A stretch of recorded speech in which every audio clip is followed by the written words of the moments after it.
Assalamualaikum warahmatullahi wabarakatuh. Kini saya menjadi moderator untuk memimpin jalannya sidang ad kuliah ini adalah Saudari Keting Sasa Naura. Waktu dan tempat saya persilahkan. Bismillahirrahmanirrahim. Assalamualaikum warahmatullahi wabarakatuh. Perkenalkan, nama saya Sasana Aura Saida Analwale dengan NIM 226601316. Saya di sini selaku moderator dari presentasi kali ini, dan presentasi kali ini akan dilaksanakan oleh kelompok 1 dan kelompok 2. Saya juga terima kasih kepada Pak Prof. Dedi telah memberikan kami kesempatan untuk mempresentasikan hasil kerja kelompok 1 dan kelompok 2. Baik, langsung saja kepada kelompok 1, boleh mungkin share presentasinya. Assalamualaikum warahmatullahi wabarakatuh. Saya selaku moderator dari kelompok 1. Perkenalkan, nama saya Dewi Ramadhani dengan NIM 226601020. Jadi pada sore hari ini saya beserta kelompok saya akan mempresentasikan hasil dari diskusi kami, yaitu mengenai Asset Liability Management. Nah, pokok bahasan kita itu ada 6. Yang pertama ada pengertian Asset Liability Management. Yang kedua pengertian ALMA atau Asset Liability Management Association. Dan yang ketiga itu landasan dan sasaran dari ALMA. Yang keempat struktur organisasi dan mekanisme kerja ALMA di perbankan. Yang kelima ruang lingkup tugas ALKO atau Asset dan Liability Komite. Dan yang terakhir itu peran dan mekanisme kerja ALKO. Kita masuk ke pembahasan yang pertama, yaitu pengertian Asset Liability Management yang akan dibacakan oleh anggota kelompok saya. Jadi yang pertama itu pengertian Asset Liability Management atau ILM. Asset Liability Management atau ILM itu adalah suatu pendekatan terintegrasi yang digunakan oleh bank dan lembaga keuangan lainnya untuk mengelola risiko keuangan yang muncul akibat ketidaksesuaian antara aset dan kewajiban.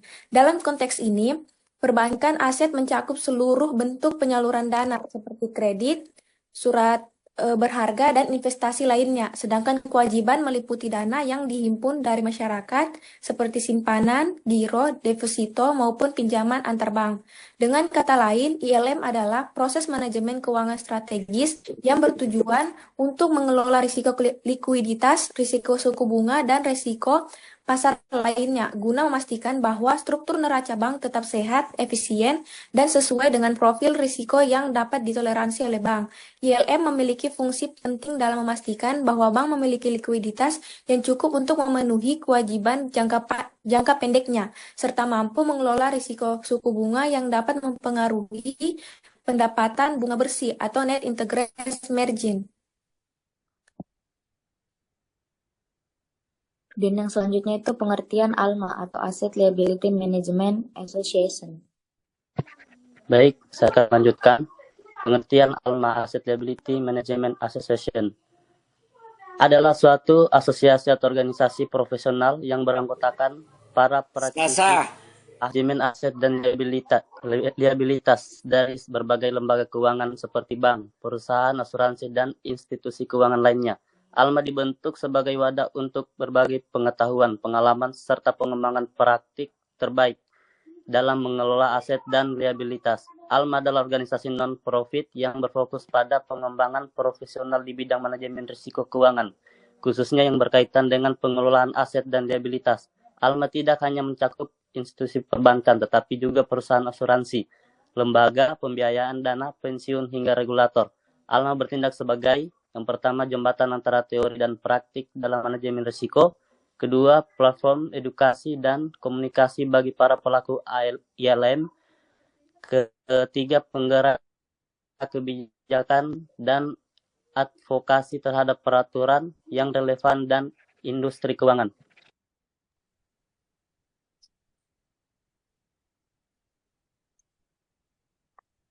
Kemudian yang selanjutnya, landasan dan sasaran ALMA atau Asset Liability Management Association. Asset Liability Management Association ALMA memiliki dasar pendirian dan operasional yang kuat dari sisi teoritis, regulatif, dan praktis dan kelembagaan. Berikut adalah landasan-landasan tersebut secara menyeluruh. Yang pertama adalah landasan teoritis, yang kedua adalah landasan regulasi, yang ketiga adalah landasan praktis, dan yang keempat adalah landasan kelembagaan. ALMA memiliki sejumlah sasaran strategis yang bersifat jangka pendek dan jangka panjang, baik untuk pengembangan individu, lembaga keuangan, maupun sistem keuangan secara luas. Sasaran-sasaran tersebut meliputi yang pertama, meningkatkan kapasitas profesional, yang kedua, menyusun dan mempromosikan standar praktis, yang ketiga, menjadi forum komunikasi dan kolaborasi, yang keempat, mendukung implementasi regulasi, yang kelima, meningkatkan ketahanan lembaga keuangan, yang keenam, mendorong inovasi teknologi dalam ALMA, dan yang ketujuh, menjaga stabilitas sistem keuangan. Oke, baik. Selanjutnya itu struktur organisasi dan mekanisme kerja ALMA di perbankan. Struktur organisasi ALMA dalam lingkungan perbankan, praktik ALMA biasa diwujudkan melalui perbentukan komite internal khusus yang disebut dengan Asset and Liability Committee atau ALSO. ALSO adalah representasi dari penerapan prinsip-prinsip ALMA yang ditingkatkan proses bank. Berikut adalah struktur organisasi umum dari ALMA atau ALCO di sebuah bank. Yang pertama itu Dewan Direksi atau Manajemen Puncak, menetapkan kebijakan strategi termaksud kebijakan ALM dan batas risiko. Yang kedua itu Asset and Liability Committee atau ELCO. Tugasnya adalah mengkoordinasikan dan mengawasi pengelola aset dan liabilitas serta memastikan bahwa strategi ALMA bank selaras dengan profil risiko dan tujuan bisnis. Yang ketiga itu tim teknis ALMA atau unit ALMA, bertanggung jawab untuk menjalankan analisis teknik seperti mengukur risiko suku bunga, risiko likuiditas, gap analisis, dan strategi teknis. Yang keempat itu unit kepatuhan dan audit internal, memastikan pelaksanaan ALMA sesuai dengan regulasi dan kebijakan internal. Selanjutnya itu mekanisme kerja ALMA atau ALCO di perbankan. Yang pertama itu perencanaan dan menetapkan strategi ALMA. Yang kedua, pematuhan dan analisis risiko. Yang ketiga, mengambil keputusan. Yang keempat, pelaporan dan evaluasi. Yang kelima, evaluasi dan penyelesaian strategi.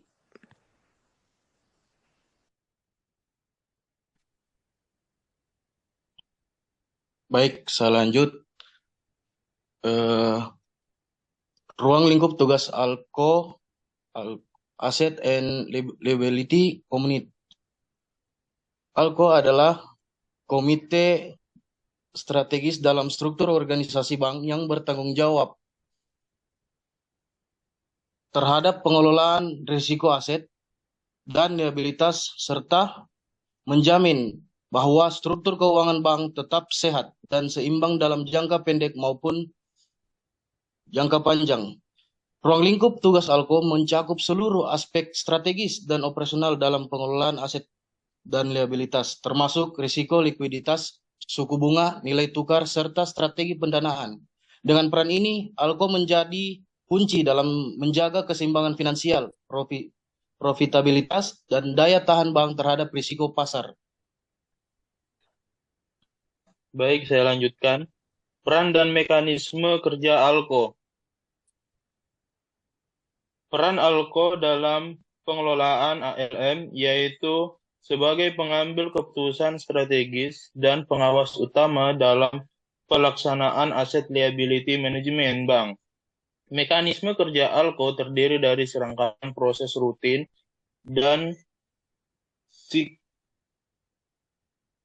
siklikal yang bertujuan untuk memastikan manajemen aset dan liabilitas berjalan efektif dan adaptif terhadap dinamika pasar.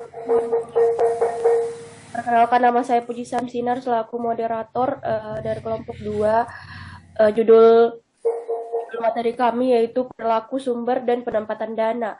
Ada beberapa poin-poin penting dalam perilaku sumber dan penempatan dana. Yang pertama itu ada format laporan keuangan, dan yang kedua itu penjelasan pos-pos aktiva, dan yang ketiga itu penjelasan pos-pos pasiva, dan yang keempat itu ada perilaku pos-pos aktiva, dan yang terakhir itu ada perilaku pos-pos pasiva. Selanjutnya dibacakan oleh teman-teman saya persilakan. Format laporan keuangan. Laporan keuangan merupakan ringkasan dari suatu proses pencatatan dari transaksi yang menggunakan teknik serta prosedur tertentu yang digunakan oleh pihak-pihak yang berkepentingan. Yang berkepentingan terhadap prestasi perusahaan yang meliput laporan laba rugi, laporan posisi keuangan, laporan perubahan ekuitas, laporan arus kas, dan catatan atas laporan keuangan yang terjadi selama satu buku yang bersangkutan. Jenis-jenis atau format laporan keuangan menurut Prastowo tahun 2015, laporan keuangan yang dihasilkan setiap periode adalah laporan posisi keuangan, laporan rugi, laporan perubahan ekuitas, laporan arus kas, dan catatan atas laporan keuangan.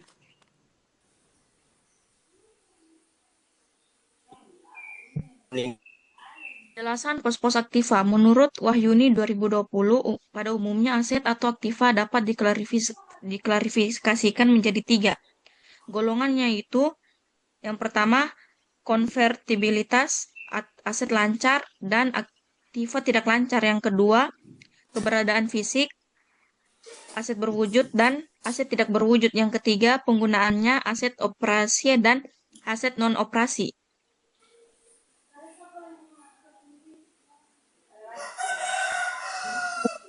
Penjelasan pos-pos pasiva. Pos-pos pasiva mencakup 2 kategori utama. Yang pertama, hutang dalam dan modal ekuitas. Hutang dibagi menjadi 2 berdasarkan jangka waktu. Hutang jangka pendek meliputi hutang dagang wesel, dividen, pendapatan diterima muka, dan hutang biaya. Sedangkan hutang jangka panjang mencakup hutang obligasi, hipotek, dan pinjaman bank. Umumnya digunakan untuk pembiayaan aset tetap, seperti pabrik dan tanah. Selanjutnya, modal atau ekuitas adalah selisih antara total aset dan total kewajiban yang berasal dari setoran pemilik atau modal sendiri maupun pinjaman luar atau modal asing. Perilaku pos-pos aktiva. Perilaku pos-pos aktiva mencerminkan perubahan aset akibat aktiva operasional, strategi keuangan, dan faktor eksternal. Kas dan setara kas bersifat sangat dinamis, di mana meningkatkan saat pendapatan atau modal masuk bertambah dan menurun saat pengeluaran atau pelunasan hutang meningkat, mencerminkan efisiensi likuiditas. Persediaan berfluktuasi sesuai permintaan pasar, naik saat permintaan tinggi tapi menimbulkan risiko biaya simpan dan usang saat permintaan turun. Aset tetap atau membangun mesin lebih stabil, biasanya bertambah saat ekspansi, namun melemah nilainya karena depresiasi. Aset tidak berubah melalui akuisisi, liensi, atau penurunan nilai yang dipengaruhi oleh inovasi dan strategi jangka panjang. Analisis perubahan pos-pos aktiva membantu manajemen dalam pengambilan keputusan investasi, efisiensi operasional, dan pengendalian likuiditas. Perilaku pos-pos pasiva. Perilaku pos-pos pasiva mencerminkan dinamika sumber penandaan perusahaan melalui liabilitas dan modal. Liabilitas jangka pendek seperti utang usaha, pajak, dan beban yang masih harus dibayar meningkat saat produksi dan penjualan naik serta terpengaruh oleh fleksibilitas periode kredit dan kondisi likuiditas perusahaan. Liabilitas jangka panjang seperti pinjaman bank, obligasi, dan hipotek sering digunakan untuk investasi jangka panjang dan menandakan strategi penandaan serta struktur modal perusahaan. Ekuiditas atau modal sendiri berubah melalui setoran pemilik, pembagian dividen, serta laba ditahan atau rugi pertahan. Peningkatan ekuiditas biasanya berasal dari laba ditahan untuk mendukung perubahan, sementara penurunan bisa akibat distribusi dividen besar atau kerugian operasional. Analisis perilaku pos-pos pasifa penting untuk menilai struktur penandaan resiko finansial, kelayakan pembayaran kewajiban, dan kepercayaan investor serta kreditur.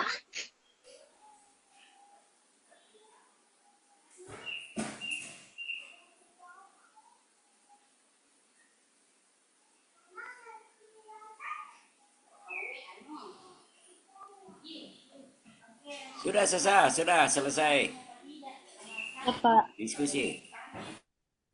Baik, itulah tadi presentasi dari kelompok 1 dan 2. Sekarang kita membuka sesi tanya jawab. Nah, untuk yang bertanya tolong ditulis di kolom chat yang ada di sini, di meeting chat. Tulis namanya dan NIM-nya juga.